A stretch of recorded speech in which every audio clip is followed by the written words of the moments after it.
Friends, இந்த பதிவில் Indian 2 box office வசூல் நாள் 1 பற்றி பார்க்க போறோம். கமலஹாசன் நடித்த கோலிவுட் திரைப்படம் ஜூலை 12 வெள்ளிக்கிழமை அன்று திரை அரங்குகளில் அறிமுகமானது. ஹிந்தி மற்றும் தெலுங்கு. ஹிந்தியில் ஹிந்துஸ்தானி 2 என்றும் தெலுங்கில் பாரதியுடு 2 என்றும் பெயரிடப்பட்டுள்ளது. அதன் வெளியீட்டு நாளில் இந்தியன் 1966 திரைப்படத்தின் தொடர்ச்சி உள்நாட்டு சந்தையில் ரூபாய் 26 கோடியை எட்டியது என்று தொழில்துறை ராக்கர் சால்னி கூறியிருக்கிறார்.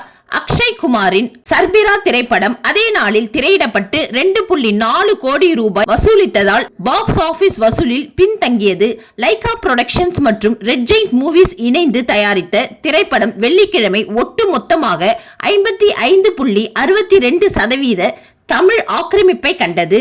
முதல் நாள் தமிழ் 2T ஆக்கிரமிப்பை பொறுத்தவரை திருச்சி நகரம் 81% ஆக்கிரமிப்புடன் முன்னணியில் உள்ளது. சென்னை மற்றும் கோயம்புத்தூர் 68.5% மற்றும் 68.25% ஆக்கிரமிப்புடன் முன்னணியில் உள்ளது.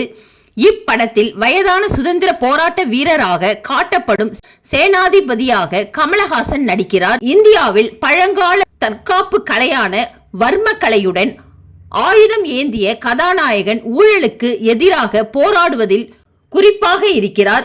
இயக்குனர் சங்கரின் மிகப்பெரிய திட்டங்களில் ஒன்று நட்சத்திர நடிகர்கள். முன்னணி நடிகர் கமலஹாசனை தவிர சித்தார்த், ராகுல் பிரீத் சிங், SJ சூர்யா மற்றும் பாபி சின்ஹா ஆகியோர் குறிப்பிடத்தக்க பாத்திரங்களில் நடித்துள்ளனர். குல்ஷன் குரோவர், மறைந்த நெடுமுடி வேணு, காஜல் அகர்வால் மற்றும் பிரியா பவானி சங்கர் ஆகியோர் இப்படத்தில் நடித்துள்ளனர். தமிழ் திரைப்படம் 2 முக்கிய தொழில்நுட்ப பெயர்கள் கமலஹாசன் மற்றும் இயக்குனர் S. சங்கர் மீண்டும் இணைவதை குறிக்கிறது மற்றும் ரூபாய் 150 கோடி பட்ஜெட்டில் தயாரிக்கப்பட்டதாக கூறப்படுகிறது. எழுத்தாளர்களான P. ஜெயமோகன், கபிலன், வைரமுத்து மற்றும் லக்ஷ்மி சரவணகுமார் ஆகியோருடன் இணைந்து சங்கர் திரைக்கதையை எழுதினார். திரைப்பட வர்த்தக ஆய்வாளர் ரமேஷ் பாலா எக்ஸ் தளத்தில் சமூக ஊடக பதிவில் இந்தியன் 2 வட அமெரிக்காவில் 1 மில்லியன் கிளப்பில் இணைந்த 23வது தமிழ் திரைப்படமாகும் என்று குறிப்பிட்டுள்ளார். மற்றொரு பதிவில் இந்தியன் 2 நேற்று UAE, சிங்கப்பூர் மற்றும் மலேசியாவில் நம்பர் 1 அறிமுகமானது. திரைப்பட வர்த்தக ஆய்வாளர் தரன் ஆதர்ஷ் படத்திற்கு மிக குறைந்த மதிப்பீட்டுகளை அளித்து எக்ஸில் ஒரு பதிவில் சுவாரஸ்யமான யோசனைகள் எப்போதும் சுவாரஸ்யமான படங்களை உருவாக்காது.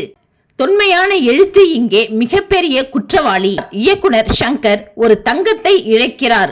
கமலஹாசனின் அற்புதமான செயலால் கூட அதை காப்பாற்ற முடியாது என்று குறிப்பிட்டுள்ளார்.